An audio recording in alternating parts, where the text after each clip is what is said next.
Well, hi everyone, and welcome to the Buffett and Beyond weekly ETF video letter, and this is for Saturday, July 8th, 2023. Second half of the year has started, and we're going over the XLF, which is the financial ETF, and we're looking at the top 5 or top 6 stocks, actually, that are doing just great or have done great over the past 5 years by doubling the S&P, more than doubling the S&P 500, and more than tripling the ETF itself. So let's get right into it. And remember, folks, if you want to live on this beach like Jimmy Buffett, you've got to learn how to invest even better than Warren Buffett.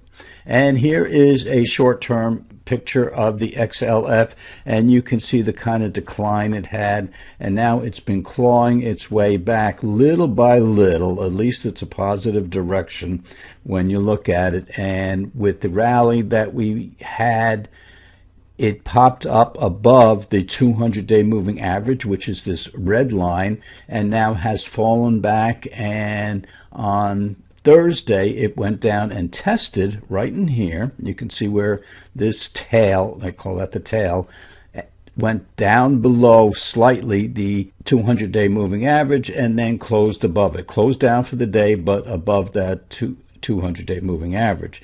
Down here, we still have a slight positive intermediate term indicator pointing up. We can pretty much call that neutral right in there, but at least it's more positive than neutral and much more positive than being down. However, all the way back up here, the short-term indicator has turned down like it has on the market in general. So that's where we are short-term, but let's look at a little bit longer term, and let's look at the top stocks in this ETF. Now, if you're not able to see the top stocks, just go to our site and sign up for the 2-week free subscription.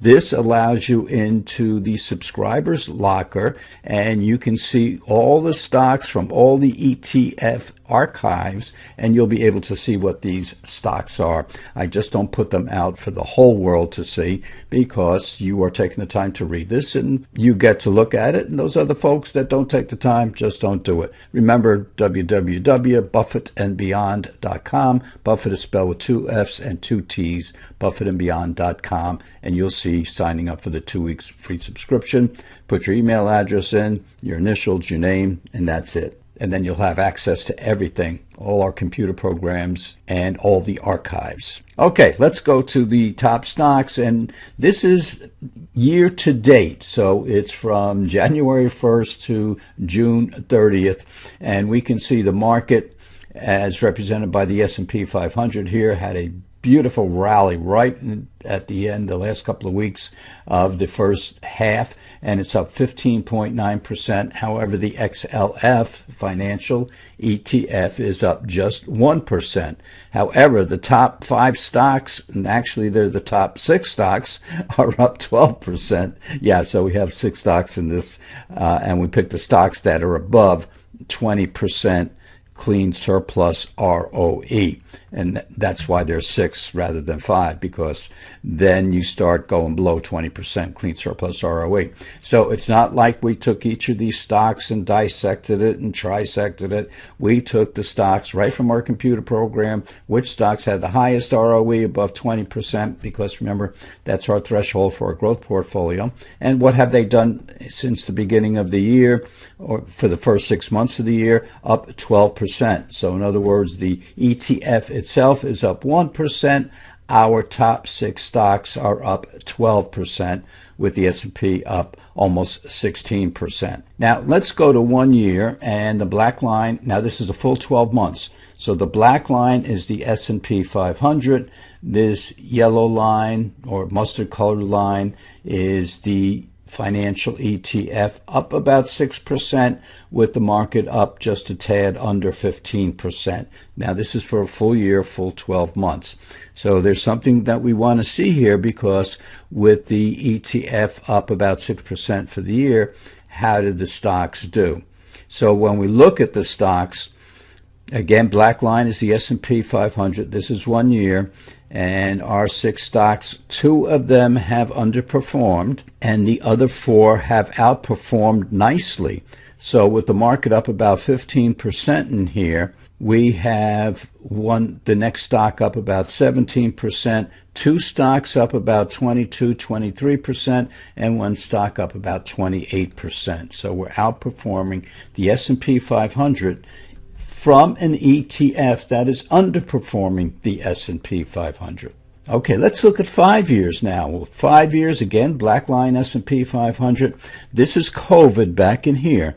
So the financial ETF was pretty much in lockstep with the S&P 500. Then when COVID hit, the XLF, the financial ETF, dropped a little bit further than the S&P 500 and never did catch up to it.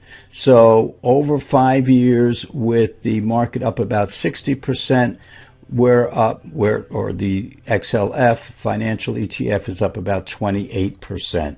So we're looking at the S&P more than doubling the ETF. But however, remember, our theory and our basis and our 22 years of results show, along with the research that was done before that, the published doctoral research and the two books involved, say that if you pick the top performing stocks using the clean surplus return on equity, and the computer program does it for you, you don't have to do that, folks, then you can pick the top stocks with the highest ROEs, clean surplus ROEs, different than the traditional stock ROE, and you will outperform that index most of the time. Now, when we go back 5 years, now remember that over 5 years, the S&P has more than doubled the XLF.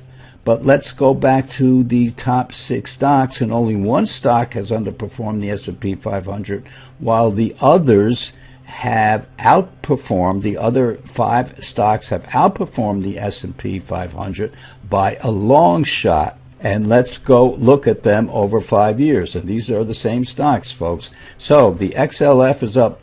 This is a financial ETF, up 42%, call it 43%. S&P up almost 64%, but the top 6 stocks up 137%, more than doubling the S&P and more than tripling the ETF itself. So our theory holds true once again that you pick the top stocks in any ETF or any index or any mutual fund, you pick the better than average stocks and you will perform better than that particular average. Because don't forget, any ETF, any index, any mutual fund is made up of stocks usually from an industry, especially with the ETFs, from an industry, and it contains the above average stocks and it contains the below average stocks. So why in the world would you buy and put in your portfolio below average stocks? The answer is you shouldn't. You really shouldn't. So let's look at over 5 years in an index that has underperformed the S&P 500 by a long shot. If you pick the top 6 stocks in that ETF, you would have doubled the S&P, you would have tripled the ETF itself. And once again, here we are, that those 5 stocks are from an ETF that have underperformed the S&P 500 by half, and therefore, if you pick the top 6 stocks, you would have doubled the S&P 500, tripled this ETF, and this line would have been from here all the way up to here.